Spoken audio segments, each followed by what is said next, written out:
৯ August ২০২৪ থেকে ১০ December ২০২৫, ১ বছর ৪ মাস ১ দিন সময় যুব ও ক্রীড়া মন্ত্রণালয়ের দায়িত্বে ছিলেন আসিফ মাহমুদ সজীব ভূঁইয়া, উপদেষ্টার দায়িত্বে অন্তর্বর্তীকালীন সরকারের মন্ত্রী পদমর্যাদার। এই যে প্রায় ১.৫ বছর সময় তিনি বাংলাদেশের স্পোর্টস মিনিস্ট্রি সামলেছেন, সেইখানটাতে আসলে তাকে কিভাবে মনে রাখা হবে? এই সময়টার মধ্যে তিনি কি কাজ করেছেন, যেই জায়গাটাতে তাকে আসলে ভবিষ্যতে মনে রাখা হবে? আমি তো আসলে দেখতে পাচ্ছি ২ টা জায়গা এবং সেই ২ টা জায়গার কোনোটাই বিতর্কমুক্ত নয়।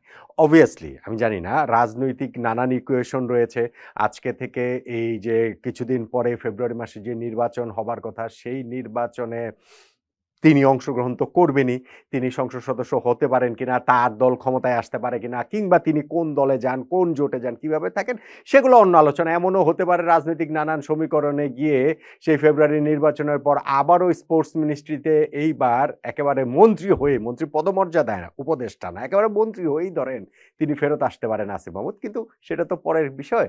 এখন এই যে সময়টা তিনি কাটালেন, সেইখানটাতে মনে রাখার মতো কি করতে পেরেছেন আসিফ মাহমুদ? আমি ২ টা বিষয়ের কথা আসলে বলছিলাম।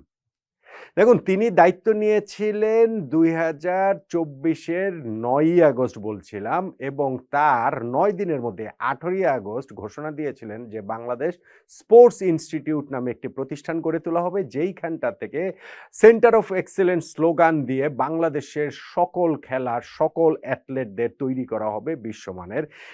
প্রায় ১.৫ বছর সময় পেয়েছেন, ১৬ মাস সময় পেয়েছেন। বাংলাদেশ স্পোর্টস ইনস্টিটিউট কিন্তু তৈরি হয়নি, গঠিত কিন্তু আসলে হয়নি। ওইটা কথার কথাই থেকে গেছে।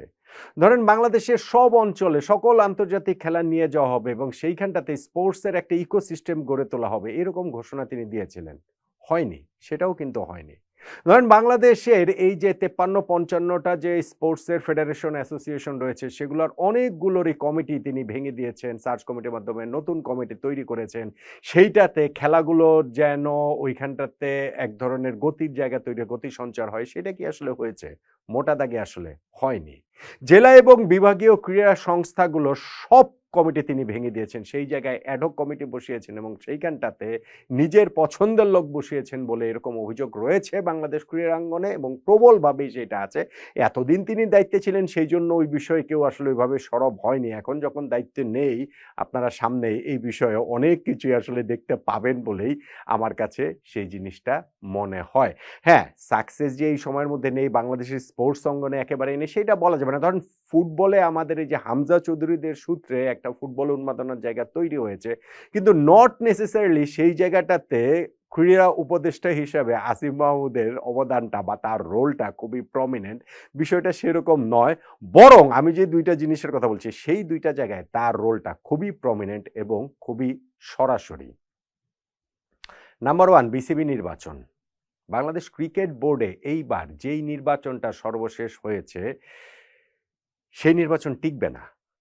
এই কথাটা আমি আগেও বলেছি, এই কথাটা আমি এখনো বলছি যে ফেব্রুয়ারিতে জাতীয় নির্বাচনের পরে বাংলাদেশ ক্রিকেট বোর্ডের এই নির্বাচন টিকবে না, যদি না আসিফ মাহমুদ তিনি এবং তার দল বা তিনি যেই জোটে থাকেন সেই দল আবারও ক্ষমতায় আসতে পারে। নইলে যেইভাবে এইবারে বাংলাদেশ ক্রিকেট বোর্ডের নির্বাচন হয়েছে, সেই বোর্ডকে টিকিয়ে রাখাটা আসলে নেক্সট টু ইম্পসিবল হবে বলেই আমার কাছে মনে হয়। বাংলাদেশের এই ক্রীড়া ফেডারেশন অ্যাসোসিয়েশনগুলা রাজনৈতিক প্রভাবমুক্ত কখনোই থাকে না। শুধু সেই কথাটাকে বলাটা বাড়াবাড়ি হয়ে যাবে যে না, আগে স্বচ্ছ নির্বাচন হয়েছে, ভালো নির্বাচন হয়েছে। কিন্তু এইবার স্পেশালি বিসিবি নির্বাচনটাতে যেইভাবে ক্রীড়া উপদেষ্টা তিনি তার হস্তক্ষেপটা করেছেন, যেইভাবে কাউন্সিলররা তার অঙ্গুলি হেলনে নির্বাচিত হয়েছে,